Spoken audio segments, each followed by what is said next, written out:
हाँ तो दोस्तों, अब हम चाणक्य नीति के बारे में समझने का प्रयास करते हैं। तीनों लोकों के स्वामी सर्वशक्तिमान भगवान विष्णु को नमन करते हुए मैं एक राज के लिए नीति शास्त्र के सिद्धांतों को कहता हूँ। मैं यह सूत्र अनेक शास्त्रों का आधार लेकर कह रहा हूँ। सूत्र नंबर 2। जो व्यक्ति शास्त्रों के सूत्रों का अभ्यास करके ज्ञान ग्रहण करेगा उसे अत्यंत वैभवशाली कर्तव्य के सिद्धांत ज्ञात होंगे। उसे इस बात का पता चलेगा कि किन बातों का अनुसरण हमें करना चाहिए और किन का नहीं। उसे अच्छाई और बुराई का भी ज्ञान होगा और अंततः उसे सर्वोत्तम ज्ञान की प्राप्ति होगी। सूत्र नंबर 3। इसलिए लोगों का भला करने के लिए मैं उन बातों को कहूँगा जिनसे लोग सभी चीज़ों को सही मापदंड या कहें परिप्रेक्ष्य में देखेंगे। सूत्र नंबर 4। एक पंडित भी घोर कष्ट में आ जाता है यदि वह किसी मूर्ख को उपदेश देता है, यदि वह एक दुष्ट पत्नी का पालन पोषण करता है या किसी दुखी व्यक्ति के साथ अत्यंत घनिष्ठ संबंध बना लेता है। सूत्र नंबर 5। दुष्ट पत्नी, झूठा मित्र, बदमाश नौकर और सर्प के साथ निवास साक्षात मृत्यु के समान होते हैं। ये हमारे आचार्य चाणक्य का मानना है। सूत्र नंबर 6। व्यक्ति को आने वाली मुसीबतों से निपटने के लिए धन संचय हमेशा करके रखना चाहिए। उसे धन संपदा त्याग कर भी पत्नी की सुरक्षा करनी चाहिए, लेकिन यदि आत्मा की सुरक्षा की बात आती है तो उसे धन और पत्नी दोनों को तुच्छ समझना चाहिए। सूत्र नंबर 7।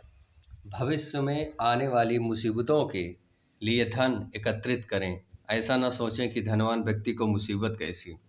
जब धन साथ छोड़ता है तो संगठित धन भी तेजी से घटने लगता है। सूत्र नंबर 8। उस देश में निवास न करें जहां आपकी कोई इज्जत नहीं हो, जहां आप रोजगार नहीं कमा सकते, जहां आपका कोई मित्र नहीं और जहां आप कोई ज्ञान अर्जित ही न कर सकते हो। सूत्र नंबर 9। ऐसी जगह एक दिन भी निवास न करें जहां निम्नलिखित 5 लोग न हों। एक धनवान व्यक्ति, एक ब्राह्मण जो वैदिक शास्त्रों में निपुण हो, एक राजा और एक नदी और एक डॉक्टर या एक चिकित्सक। सूत्र नंबर 10। बुद्धिमान व्यक्ति को ऐसे देश में कभी नहीं जाना चाहिए जहां रोजगार कमाने का कोई माध्यम न हो, या जहां लोगों को किसी बात का भय न हो, या जहां लोगों को किसी बात की लज्जा न हो, जहां लोग बुद्धिमान न हो, जहां लोगों की वृत्ति दान धर्म करने की भी न हो। ऐसी जगह पर बुद्धिमान व्यक्ति को नहीं रहना चाहिए।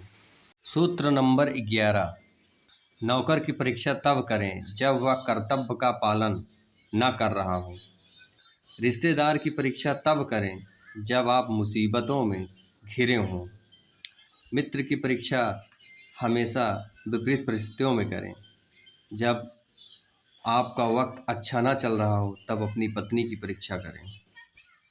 सूत्र नंबर 12। अच्छा मित्र वही है जो हमें निम्नलिखित परिस्थितियों से बाहर निकालने में हमारी मदद करे। आवश्यकता पड़ने पर, किसी दुर्घटना पड़ने पर, या फिर जब अकाल पड़ा हो, जब युद्ध चल रहा हो, जब हमें राजा के दरबार में जाना पड़े और जब हमें शमशान घाट जाना पड़े। ये सभी वो जगह हैं जहाँ पर हमें अपने घनिष्ठ अपने लोगों की बहुत अधिक ज़रूरत पड़ती है। इन जगहों पर जो भी मित्र हमारा साथ दे, सही मायने में वही हमारा सच्चा मित्र कहलाने के लायक है। सूत्र नंबर 13। जो व्यक्ति किसी नाशवंत चीज़ के लिए कभी नाश नहीं होने वाली चीज़ को छोड़ देता है तो उसके हाथ से अविनाशी वस्तु तो चली ही जाती है और इसमें कोई संदेह नहीं कि नाशवान को भी वह खो देता है। सूत्र नंबर 14। एक बुद्धिमान व्यक्ति को किसी इज्जतदार घर की अविवाहित कन्या के साथ व्यंग होने के बावजूद भी विवाह कर लेना चाहिए। उसे किसी हीन घर की अत्यंत सुंदर स्त्री से भी विवाह नहीं करनी चाहिए। शादी विवाह हमेशा बराबरी के घरों में ही उचित होता है। सूत्र नंबर 15, इन 5 चीज़ों पर कभी विश्वास न करें। पहला, नदी। दूसरा, जिन व्यक्तियों के आसपास अस्त्र शस्त्र रहता हो।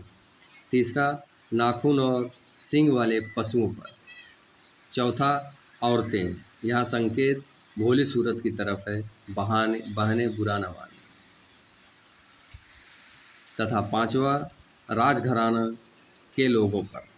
कभी भी हमें इन 5 लोगों पर विश्वास करने से पहले बहुत अच्छी तरह से समझदारी दिखाते हुए अपना निर्णय लेना चाहिए।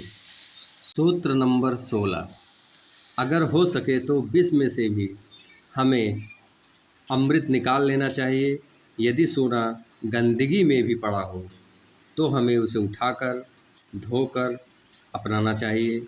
निचले कुल में जन्म लेने वाले से भी सर्वोत्तम अगर हमें ज्ञान प्राप्त हो तो हमें वो ज्ञान ग्रहण करना चाहिए। उसी तरह यदि कोई बदनाम घर की कन्या भी महान गुणों से संपन्न है और आपको कोई सीख देती है तो उसे भी आपको ग्रहण करना चाहिए। सूत्र नंबर 17, महिलाओं में पुरुषों की अपेक्षा भूख 2 गुना होती है, लज्जा 4 गुना, साहस 6 गुना और काम 8 गुना होती है। तो देखा दोस्तों, ये था हमारे चाणक्य नीति के पहला अध्याय। यदि दोस्तों आपको ये हमारे माध्यम से चाणक्य नीति पसंद आया हो तो आप हमारे चैनल को लाइक, शेयर और सब्सक्राइब करना न भूलें।